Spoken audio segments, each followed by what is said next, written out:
Earliest peoples in America.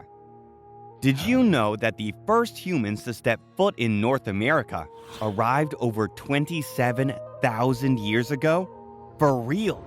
Today, we are going to talk more about the earliest peoples in America, how they lived, and what it might have been like. Today, when you travel across your city or town, you probably see a lot of people. Roads are filled with cars, and there are stores, schools, and other businesses all around. It might seem like things have always been this way, but there was a time when only a handful of people lived on the entire North American continent. So, who were these people? How did they get here? And how did they survive? Set the time machine to 27,000 years ago, and let's find out. Ready? Set? Brr! Why is it so cold and icy here? Well, you guessed it. The Earth was experiencing what is called an ice age, which means that global temperatures were a lot cooler than they are today. A lot cooler. Grab a coat and let's keep exploring. Not only was it cooler, the Earth's land masses looked different too. At the time, North America and Asia were connected by a frozen land bridge called Beringia. Scientists believe that people crossed over this land bridge to hunt big animals like woolly mammoth. These large animals were used by early hunters to make tools and clothing and to provide food and shelter. These people migrated or moved from one region to another, traveling along this land bridge until around 10,000 years ago, when the planet began to warm up and the ice melted. That is why Beringia no longer exists today. The earliest humans were hunter-gatherers, which means that they hunted for food and ate wild plants they found. It was not long before humans became less nomadic, meaning that they settled into specific geographic areas, developing farms and growing their own food.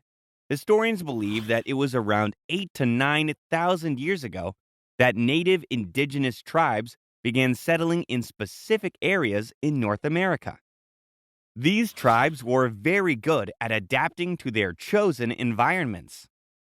For example, different tribes built different types of shelters depending on the region where they lived.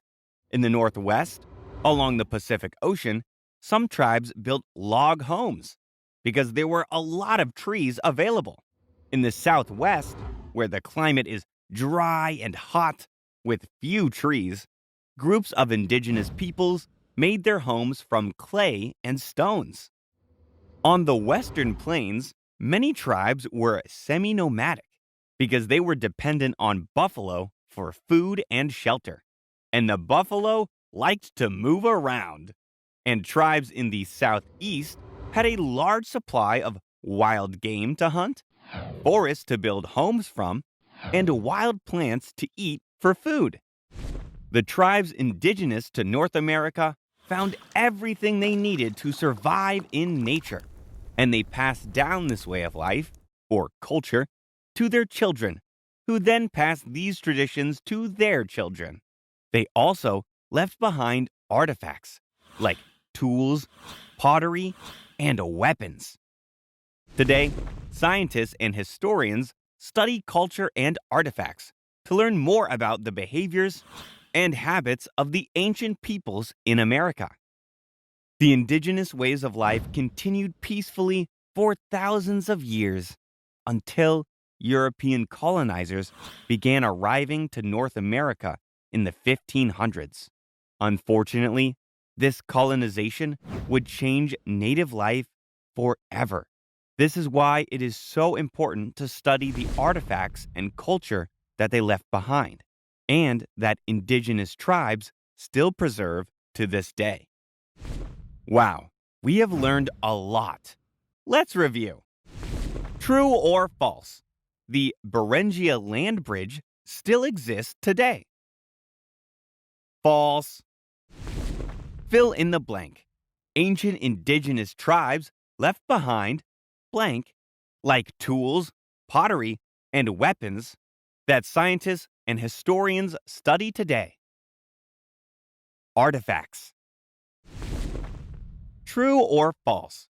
Around 27,000 years ago, the Earth was a lot colder and icier than it is today. True. Great job, time travelers! The Great Migration to the North American continent began thousands of years ago as people sought large animals for tools, clothing, food, and shelter.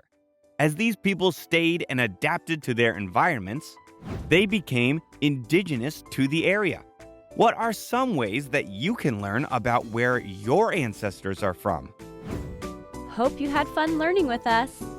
Visit us at learnbright.org for thousands of free resources and turnkey solutions for teachers and homeschoolers.